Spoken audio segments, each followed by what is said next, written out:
काय नक्की झालंय, हा प्रकार काय तुमच्यामध्ये मिटला होता, तुम्ही एक व्हिडिओ देखील शेअर केला, पण आता परत गुन्हा दाखल झाला, कुणावर गुन्हा दाखल झाला आणि काय कलम? मुळामध्ये मी बीडमध्ये असताना जो काही माधवी मंदार खंडाळकर यांचा व्हिडिओ त्यांनी रुपाली पाटील, तिची बहीण, तिचे भाऊ अनेक गुंड येऊन मारला, व्हायरल केला, त्यांनी तो डिलीट केला होता.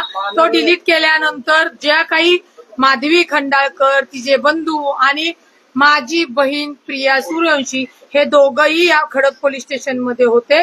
त्या दोघांच्याही काल तक्रारी पीआय साहेबांनी दोघांच्याही तक्रारी घेत होत्या आणि दोघांनी परस्पर एकमेकांच्या समजुतीने पीआय साहेबांना सांगितलं की आम्ही तक्रार मागं घेतो. ती तक्रार मागं घेत असताना पीआयनी बहिणीचं शूटिंग केलं, म्हणजे प्रिया सूर्यवंशी पाटीलचं शूटिंग केलं, माधवी खंडाळकर यांचं शूटिंग केलं, त्यांचं स्टेटमेंट घेतलं आणि दोघांच्याही तक्रारी एकमेकांनी मागं घेतल्यामुळे तिथे तो विषय संपला. माधवी खंडाळकर यांनी तो जो काही दुसरा व्हिडिओ दिला तो तुमच्या सगळ्यांच्या समोर आहे आणि अचानकपणे जर परत ती महिला दुपारी येते आणि परत गुन्हा दाखल करतात.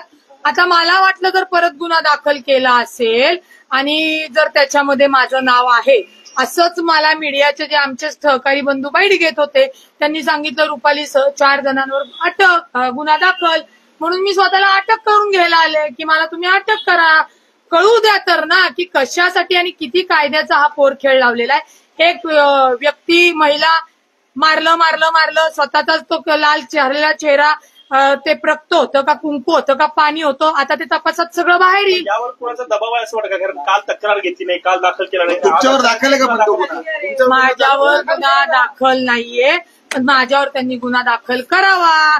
कायद्याचा जर दुरुपयोग करायचा तर काय मी कायद्याची लढाई माझ्या फॅमिलीवर जर विनाकारण खोटा गुन्हा दाखल करत असेल आणि आमच्या लोकांची सुद्धा तक्रार काल घेतली नाही तर आज त्यांनी ज्या पद्धतीने येऊन गुन्हा दाखल केलाय तर जो गुन्हा माझ्या बहिणीने मागे घेतला होता समजुतीने तोही गुन्हा दाखल करून घेणं त्यांचं काम आहे आणि तो गुन्हा मी दाखल करून घेणार. तुम्ही आतमध्ये आल्यानंतर रुपाली चाकणकरांचं नाव घेतलं,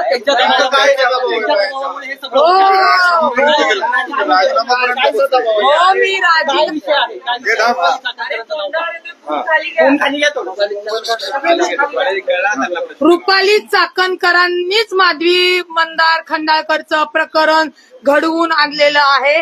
जी व्यक्ती तक्रार दोघी मागं घेतात कायद्याने, जिथे विषय संपलाय तिथे पुन्हा ती व्यक्ती येते आणि जर तक्रार अर्ज करत असेल कायद्याने काय त्याला महत्व आहे काय नाही ते कोर्टात होईल, परंतु हा पदावर असलेला गैरवापर आहे आणि तो चाकणकरांनी केलेला आहे. आणि म्हणून मी तिथे डायरेक्ट सांगितलं तुम्ही जर सत्तेमधल्या पदावर असलेल्या लोकांचा गैरवापर करून माझ्या फॅमिलीवर माझ्यावर जर ती टॅक्टिस वापरत असाल तर मी कायद्याने संविधानाने जी आमची तिची तक्रार ती आली, तिची तक्रार तिने नाही म्हणून सांगितली, माझी बहीण आली तिने तक्रार नाही म्हणून सांगितली, ती आली तिने तक्रार दिली, मग माझ्याही बहिणीची तक्रार घेणं क्रमप्राप्त आहे पोलिसांचं आणि ती तक्रार कालची जी होती त्याच पद्धतीने दाखल केलेली आहे.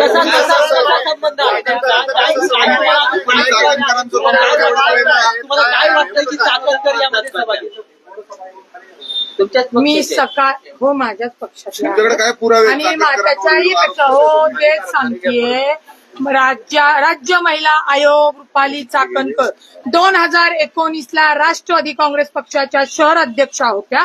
त्यावेळी माधवी मंदार खंडाळकर, त्याच्यानंतर गौरी जाधव या त्यांच्या सोबत काम करणाऱ्या त्यांच्या सहकारी होत्या.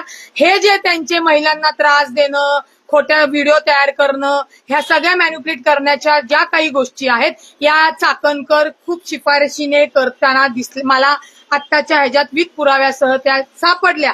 परंतु या गोष्टी सगळ्या होत असताना राष्ट्रवादी काँग्रेस पक्षाने रुपाली निलेश चाकणकरांना महिला आयोगावर एक चांगली संधी दिली, परंतु त्या संधीचं सोनं करण्यापेक्षा अशा पद्धतीने व्हिडिओ तयार करणे, प्रतिस्पर्धेच्या नावाने व्हिडिओ बदनामी करणे, त्यांच्या विरुद्ध गुन्हा दाखल करणे हे त्यांचं काम पुराव्यानिशी माझ्याकडे आहे.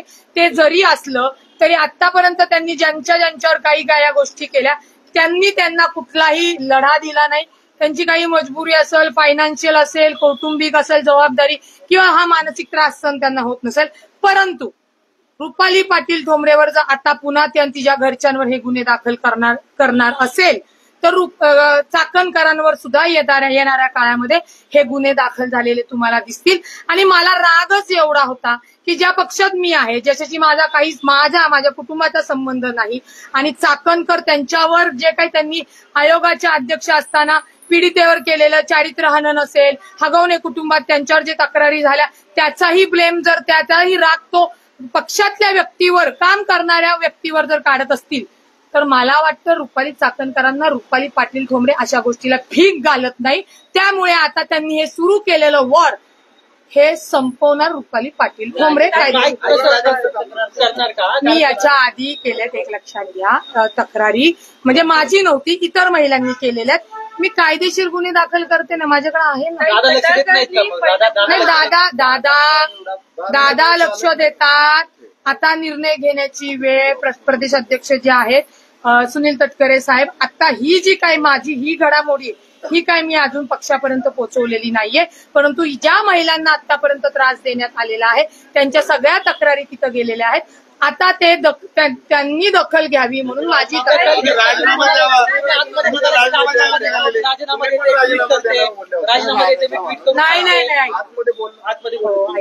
त्याच्यावेळी माझ्यासोबत TV9चे धायगुडे सोबत आलते. त्याच्यामुळे मला जो काही पक्षाच्या महत्वाच्या पदावर बसून पक्षातल्या राज्य महिला आयोगात जर अशा पद्धतीने वागत असतील तर मी त्या पक्षाचा राजीनामा देतील हे वक्तव्य मी केलेलं आहे. पण मी अजून राजीनामा दिलेला नाहीये, हे लक्षात घ्या. मी राज्य महिला आयोगाचा आता राजीनामा मागते. जे राज्य महिला आयोगावर काम करू शकत नाही, जे प्रदेश अध्यक्ष असून सुद्धा महिलांना पद काढून घेत असेल त्यांचा राजीनामा.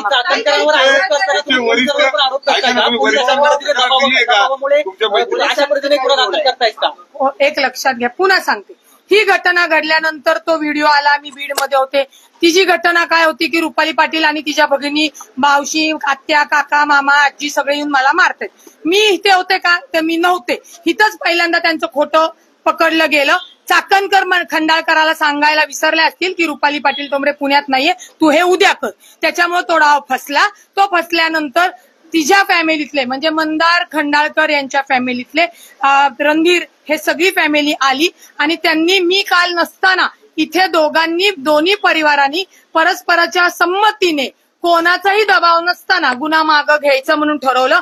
माझी बहीण गुन्हा मागं घेत नव्हती, कारण का माझ्या बहिणीला मयूर रणधीर आणि मनीष रणधीर यांनी अक्षरशः नको त्या जागेवर बुक्की मारून धक्काबुक्की केलेली आहे, लज्जा उत्पन्न केलेली आहे.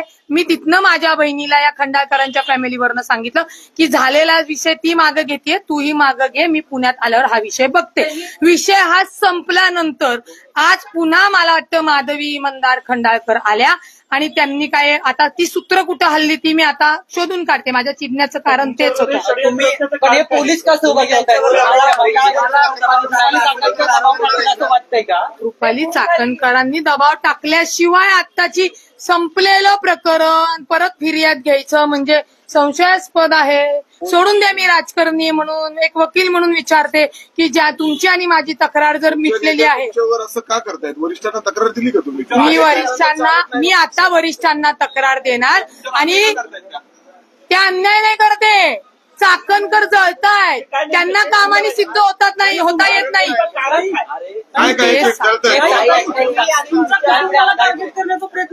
लक्षात घ्या, काल डॉक्टर संपदा मुंडे या पीडिताच्या कुटुंबाला जे राज्य आयोग महिलांनी भेटायला जायचं होतं ते न जाता त्यांनी त्यांचं चारित्र्य हनन केलं. संपूर्ण महाराष्ट्रातनं त्यांच्यावरती टीका झाली आणि मी तिथं गेले आणि माझ्याकडे त्या लोकांनी ज्या पद्धतीने तक्रार केली ती तक्रार थेट अजितदादांपर्यंत पोहोचवली.